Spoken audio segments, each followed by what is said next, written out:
तो आज हम लोग पढ़ेंगे कोशिका जीवन की आधारभूत इकाई। कोशिका दो प्रकार के होते हैं, मृत कोशिका और सजीव कोशिका। मृत कोशिका जो है कॉक से खोजा गया। किसने खोजा? रॉबर्ट हुक ने। कब खोजा? 1665 में स्वनिर्मित सूक्ष्मदर्शी के माध्यम से। सजीव कोशिका तालाब के जल से खोजा गया। लेवेनहॉक ने खोजा 1674 में और संयुक्त सूक्ष्मदर्शी के माध्यम से। कोशिका का अर्थ होता है, जैसे कि कोशिका लैटिन शब्द है जिसका अर्थ होता है छोटा कमरा। संख्या के आधार पर कोशिका दो होते हैं। पहला एक कोशिकीय जीव, दूसरा बहुकोशिकीय जीव। एक कोशिकीय जीव जैसे बैक्टीरिया यानी कि जीवाणु, अमीबा, पैरामीशियम, क्लेमाइडोमोनस, यूग्लिना। बहुकोशिकीय जीव जैसे फंजाई या कवक, पेड़ पौधे, जीव जंतु, ईस्ट जो है अपवाद है। रॉबर्ट ब्राउन ने 1831 में कोशिका में केंद्रक का पता लगाया। जेई पुरकिंजे ने 1839 में कोशिका में स्थित तरल जैविक पदार्थ को जीव द्रव्य का नाम। कोशिका सिद्धांत 1839 में हुआ। स्लाइडेन 1838 में पादप कोशिका पर काम कर रहे थे और स्वान 1839 में जंतु कोशिका पर काम कर रहे थे। फिर रुडोल्फ विर्चो 1855 में आए, परिवर्तित करके उसको बोला कोशिका अपनी पूर्ववर्ती कोशिका से बनी होती है। 1940 में इलेक्ट्रॉन सूक्ष्मदर्शी की खोज के बाद कोशिका की जटिल संरचना तथा बहुत से अंगों को समझना संभव हो सका। सबसे लंबी कोशिका है तंत्रिका कोशिका, सबसे छोटी कोशिका है माइकोप्लाज्मा, सबसे बड़ी कोशिका है ओवम। मैक्स शुल्ज ने 1861 में बताया कि कोशिका प्रोटोप्लाज्मा का एक पिंड है जिसमें एक केंद्रक होता है। इस कथन को प्रोटोप्लाज्म मतवाद कहते हैं। 1884 में स्ट्रासबर्गर ने बताया कि केंद्रक पैतृक लक्षणों की वंशागति में भाग लेता है। 1931 में इलेक्ट्रॉन माइक्रोस्कोप का आविष्कार एम नॉल एवं ई रस्का द्वारा हुआ। प्रत्येक कोशिका में कुछ विशिष्ट घटक होते हैं जिन्हें कोशिकांग कहते हैं। कोशिकांग का कार्य कोशिका में नए पदार्थों का निर्माण करना, विशिष्ट पदार्थों का निष्कासन करना। प्लाज्मा झिल्ली या कोशिका झिल्ली कार्बनिक अणुओं का बना होता है। बाहरी जो आवरण होता है प्लाज्मा झिल्ली का प्रोटीन लिपिड, कौन सा लिपिड? फास्फोलिपिड का बना होता है। गैसों का आदान प्रदान विसरण कहलाता है, उच्च सांद्रता से निम्न सांद्रता की ओर। जल के अणुओं का आदान प्रदान परासरण कहलाता है। प्लाज्मा झिल्ली कुछ पदार्थ की गति को भी रोक देती है, इसलिए प्लाज्मा झिल्ली को वर्णात्मक पारागम या झिल्ली कहते हैं। विलय जो होता है जल प्लस शर्करा के अणु या नमक के अणु से मिलकर बना होता है। एक कोशिकीय जीव बाह्य पर्यावरण से अपना भोजन तथा अन्य पदार्थ ग्रहण करते हैं। ऐसी प्रक्रिया को एंडोसाइटोसिस कहते हैं। विलयन जो होता है तीन प्रकार का होता है। पहला अल्पराशरनदाबी, उसको तनु विलयन भी बोलते हैं। समपराशरी, साद्र विलयन या अति पराशरनदाबी। अल्प पराशरनदाबी में जल के अणु ज्यादा होते हैं और शर्करा के अणु कम होते हैं। समपराशरी में जल और शर्करा दोनों बराबर मात्रा में होते हैं और साद्र विलयन में जल के अणु कम होते हैं और शर्करा के अणु ज्यादा होते हैं। पादप कोशिका, कवक, जीवाणुओं में कोशिका भित्ति होती है। दृढ़ निर्जीव आवरण को कोशिका भित्ति कहते हैं। शैवालों की कोशिका भित्ति सेलुलोज तथा गैलेक्टेंस की बनी होती है। जीवाणुओं की कोशिका भित्ति पेप्टाइडोग्लाकेन की बनी होती है। जब किसी पादप कोशिका में परासरण द्वारा पानी की हानि होती है तो कोशिका झिल्ली सहित आंतरिक पदार्थ संकुचित हो जाते हैं। इस घटना को जीव द्रव्य कुंचन कहते हैं। पादप कोशिका सेलुलोज की बनी होती है। यह है केंद्रक। जैसे कि हम जानेंगे केंद्रक में क्या क्या होता है। इसको बोलते हैं, ये जो गोल संरचना दिख रहा है इसको केंद्रक छिद्र बोलते हैं। ये बाहरी आवरण जो है इसको केंद्रक झिल्ली बोलते हैं। ये जो डॉट डॉट आपको दिख रहा होगा इसको केंद्रक द्रव्य बोलते हैं और ये गोल सा जो संरचना है इसको केंद्रक बोलते हैं। और ये जैसे धागे की तरफ दिख रहा है संरचना, इसको क्रोमेटिन बोलते हैं। क्रोमेटिन कोशिका विभाजन कर गुणसूत्र बनाता है। क्रोमेटिन डीएनए और प्रोटीन का बना होता है। केंद्रक में क्रोमोसोम होते हैं। क्रोमोसोम डीएनए तथा प्रोटीन हिस्टोन प्रोटीन के बने होते हैं। डीएनए के क्रियात्मक खंड को जीन कहते हैं। जीन में आनुवांशिक गुणों की सूचना होती है।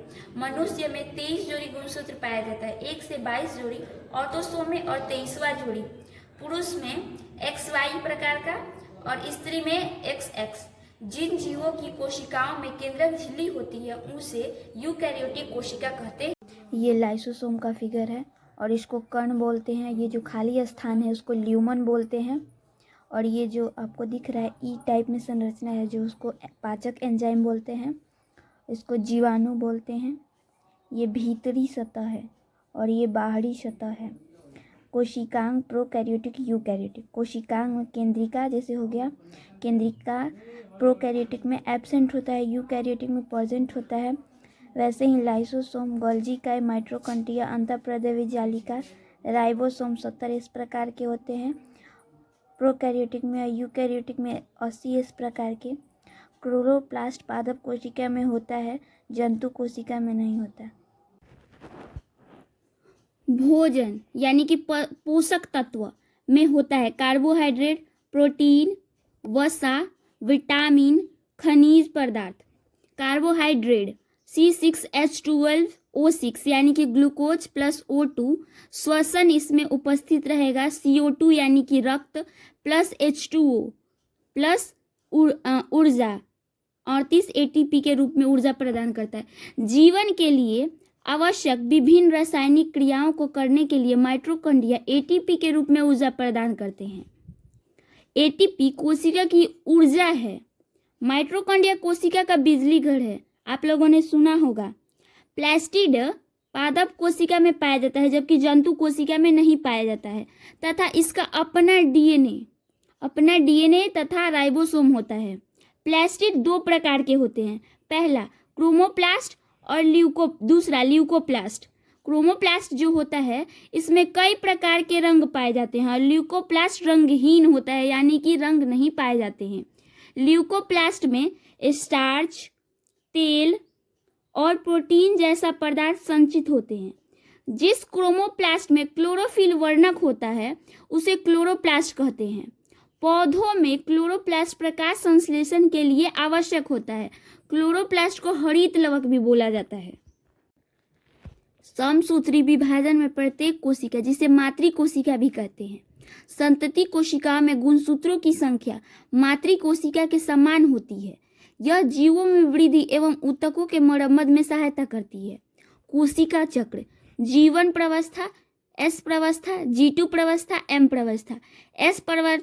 S प्रवस्था में संगठित होते हैं और M प्रवस्था में कोशिका विभाजन होता है। कौन सा कोशिका विभाजन के?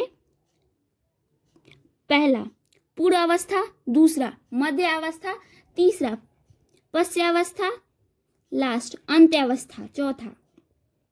यह केंद्रक विभाजन के नियम है।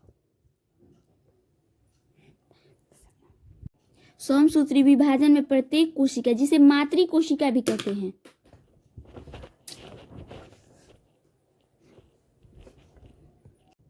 समसूत्री विभाजन में प्रत्येक कोशिका जिसे मातृ कोशिका भी कहते हैं। संतति कोशिकाओं में गुणसूत्रों की संख्या मातृ कोशिका के समान होती है।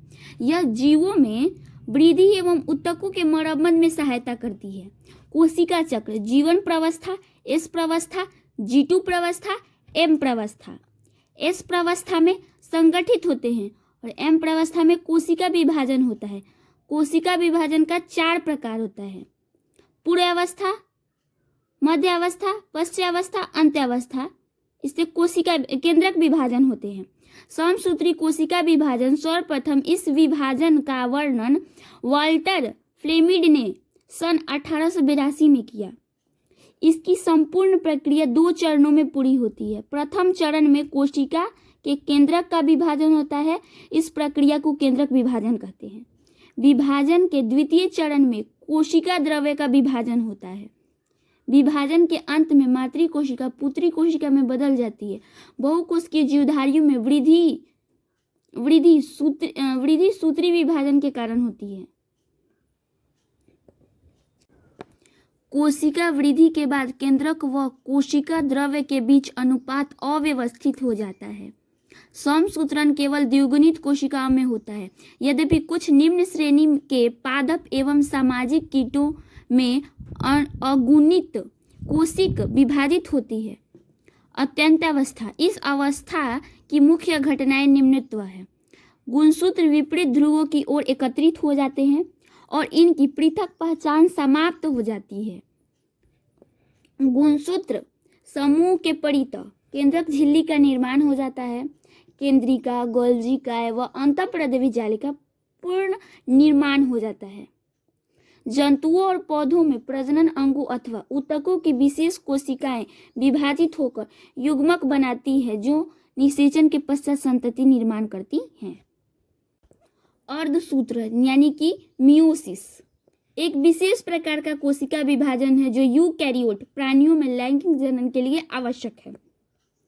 अर्धसूत्रण द्वारा युग्मक कोशिकाएं पैदा होती हैं। सभी जंतुओं तथा भूमि पर उगने वाले पौधों सहित अधिकांश जीवधारियों में युग्मकों को अंड कोशिका तथा शुक्राणु कोशिका कहते हैं। कई उपास्थाओं में विभाजित की जा सकती हैं। पहला लेप्टोटीन, इंग्लिश में भी वैसे ही लिखेंगे। जाइगोटीन दूसरा, तीसरा पैकेटीन, चौथा डिप्लोटीन, पांचवा डायाकिनेसिस, इसका इंग्लिश भी सेम होगा। डीएनए के नाम तो आप लोग सुने ही होंगे। डीएनए 3 चीजों से मिलकर बना होता है। 3 चीजों से, पहला शर्करा, दूसरा नाइट्रोजन, तीसरा फास्फोरिक अम्ल। नाइट्रोजन अम्ल जो होता है 2 प्रकार का होता है, पहला प्यूरीन और दूसरा पिरिमिडीन। प्यूरीन जो होता है 2 प्रकार का होता है, एडिनिन और ग्वानिन। और पिरिमिडीन जो होता है 3 प्रकार का होता है, साइटोसिन, थाइमिन, यूरेसिन। और ये है, इसको बोलते हैं पहले टीलोमियर, इसको काइनेटोकोर, इसको सेंट्रोमियर, इसको क्रोमेटिड। ये गुणसूत्र विभाजन कर रहे हैं। केंद्रक झिल्ली के अंदर गुणसूत्र पाया जाता है। एटीपी एडिनोसिन ट्राइफास्फेट, इसमें 3 फास्फेट के अणु पाए जाते हैं। पहले एएमपी प्लस पी करेगा, इसको बोलते हैं एडिनोसिन मोनोफास्फेट। और एडीपी एडिनोसिन डाइफास्फेट, इसमें 2 फास्फेट होते हैं। और इसको एडिनोसिन ट्राइफास्फेट, इसमें 3 फास्फेट के अणु होते हैं, इसमें 2 और इसमें 1। माइटोकॉन्ड्रिया का अपना डीएनए और राइबोसोम होता है तथा कुछ प्रोटीन स्वयं बनाते हैं, इसीलिए इन्हें माइटोकॉन्ड्रिया कहा जाता है।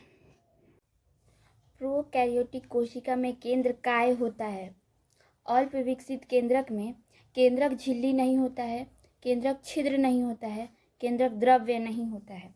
अंतःप्रदेवी जालिका 2 प्रकार के होते हैं, पहला खुरदरी अंतःप्रदेवी जालिका, दूसरा चिकनी अंतःप्रदेवी जालिका।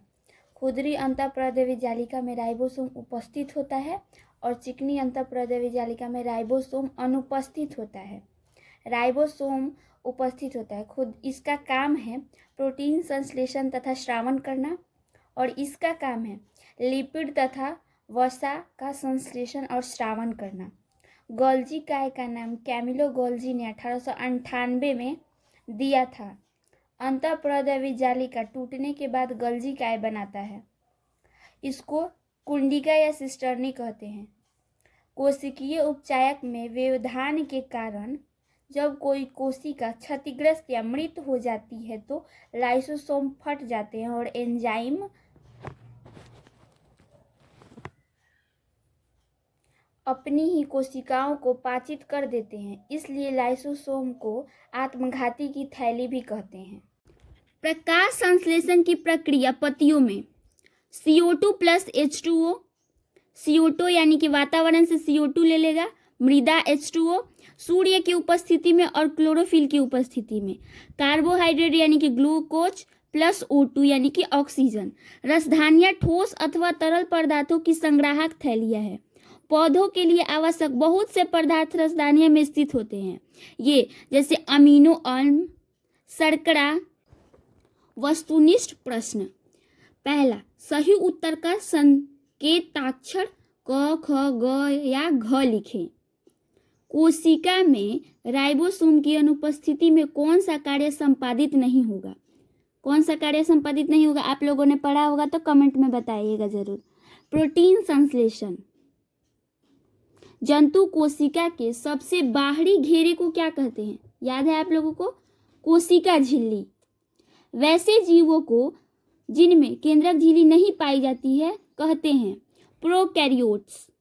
किस प्रकार की कोशिका में बड़ी राजधानियां पाई जाती हैं? पादप कोशिका। जीन बने होते हैं डीएनए के क्रियात्मक खंड से, यानी कि डीएनए के खंड से। कोशिका की वृद्धि किसके द्वारा नियंत्रित होती है? कोशिका भित्ति होती है पारागम्य।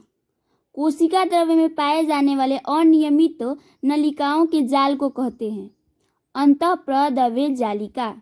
रंगीन प्लास्टिड को कहते हैं क्रोमोप्लास्ट। केंद्रक में पाए जाने वाले गाढ़े द्रव को कहते हैं केंद्रक द्रव्य। इनमें कौन चयनात्मक पारागम्य झिल्ली है? कोशिका झिल्ली। निम्नलिखित कोशिकांगों में किसे आत्मघाती थैली कहते हैं? लाइसोसोम को। पौधों में गैसों का आदान प्रदान किस क्रिया द्वारा होता है? विसरण द्वारा। जब किसी जीवित कोशिकाओं को अति पराश्रयी विलय में डाला जाए तो क्या होगा? कोशिका संकुचित हो जाएगी। पौधे के मूल द्वारा जल का अवशोषण किस क्रिया द्वारा होता है? परासरण द्वारा। अब है सेकंड नंबर, रिक्त स्थानों की पूर्ति करे। मनुष्य के शरीर की सबसे बड़ी कोशिका क्या है? हम आपको नोट्स में बताए थे, आपको याद करना होगा वो सभी चीज, तभी आप ये लोग बना पाएंगे। तंत्रिका कोशिका। दूसरा नंबर, कोशिका भित्ति डैश की बनी होती है? सेलुलोज की बनी होती है। तीसरा, राइबोसोम डैश के ऊपर मुख्यतः पाए जाते हैं अंतःप्रद्रव्य जालिका। क्रोमोसोम डीएनए एवं प्रोटीन के बने होते हैं।